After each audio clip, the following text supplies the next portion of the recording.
So now I just want to go back to the model. I want to discuss the FS, but before that, I want to just uncover one small fact, which I sort of, did last time, is that I assume the model was normal 0 sigma squared, and sigma squared may not be known to us. So there was no how to estimate sigma squared. Right?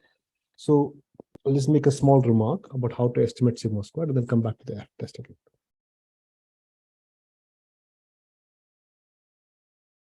So the remark is the following, that so what is sigma squared? Sigma squared essentially is the average of all the errors, that is EI squared, that is YI minus beta naught plus beta 1 XI whole square. An average of that is the sigma squared. So let's say variance is I mean, essentially the average squared size of the EI squared, that is YI minus beta naught plus beta 1 XI the whole square. So this is what each of the errors will look like. So then, one way of estimating sigma hat squared is just going to be sigma hat squared. You want to think of it as is the average squared of each of the errors. So you can just look at sigma hat squared as just RSS, the residual sum of squared, and you just divide by the degrees of freedom, which is n minus 2. So this is one estimate for the variance. So we could use this as an estimate for the variance and then try to work with it if we don't know what sigma squared is. So let's go back to the F test. So what is the test we want to do? The null hypothesis is called H naught, which is the null hypothesis. The null hypothesis.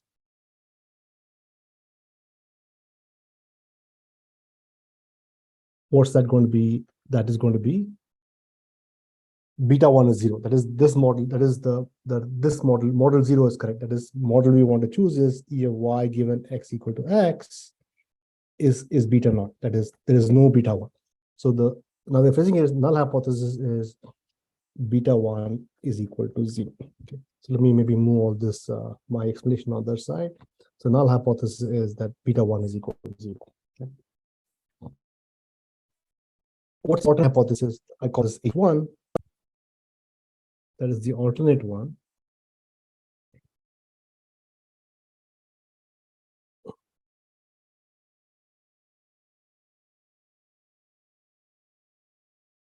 Hypothesis is the one in which you say that E of y given x equal to x is beta naught plus beta 1 times x. That's the other one. So here, what we could rephrase the null alternate hypothesis is that beta 1 is not equal to 0. Right? So that's the hypothesis you want. You want to test. And what's the assumption? The assumption is all the errors are normal to sigma squared. So the assumption is that all the errors, the error is distributed as normal with mean 0 and variance sigma squared. That's the assumption. So that means this is the model you have, and you want to test a beta 1 is equal to 0, beta 1 is equal to 0. Okay. So simple exercise in statistics, one can show this, or I'll try to address in the homework if I can to show you how to do this. Or you can for yourself is that under this hypothesis, that is under epsilon equal to 0, under the null hypothesis, that is if beta 1 is equal to 0, that is there is no effect of x in some sense, then one can show that the SS reg, that is the sum of squares of regression divided by sigma hat square, that is sigma hat square from before, this follows F distribution with 1 and n minus 2 degrees of freedom. This one can show that this is the parameter that you have.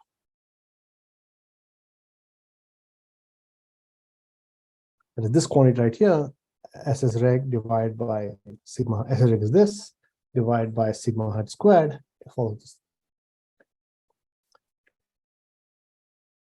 Right, and just come back here a little bit, this down. So I could think of SSREG again, like before, as just the same as SYY was the one without the beta 1, and RSS was the one with the beta 1, and I divide by sigma hat. Just to make the notes clear, let me go and call this as RSS0, so that it's sort of clear. That is, let me call this RSS model 0. So this is SYY.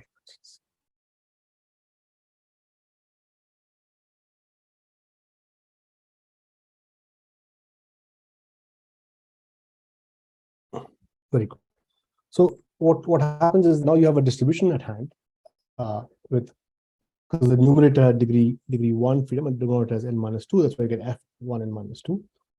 And you can go use this thing to understand E beta 1 is 0. So that means you can fix certain confidence, certain p-value or significance value, and you can use that by comparing it to the true distribution f. So how do you test? So the methodology is, the method is, given data, xi, yi, 1 less than equal to y less than equal to n, or I less than equal to n, sorry. And what you do is you compute the f statistic, that is SSREG, divided by sigma hat squared, right?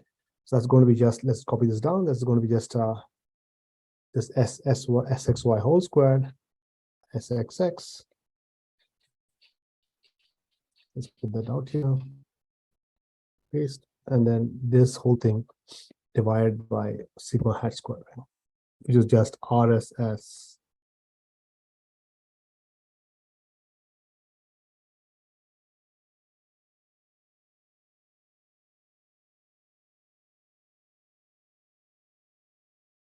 you decide a certain confidence value, right, to reject or accept the null hypothesis. So let's say if let's say you want to, if probability of the true f distribution f1 minus n minus 2 bigger than f hat is very, very small, then you reject the null hypothesis.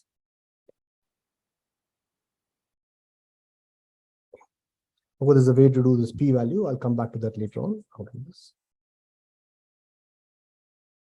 Or then reject the null hypothesis.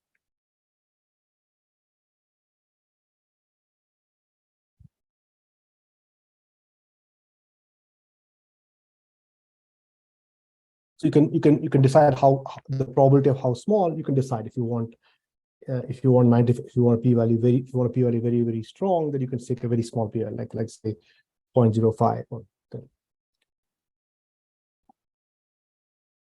So this is one way of testing if the beta 1 is not 0 or 0. Right? And so there are these tables available for you where you can go and check these things at what value you can reject. There's F tables available for you. You can work with them. And at what F tables available for you. And these are called analysis of variance tables or ANOVA tables. Will help you test this whole thing.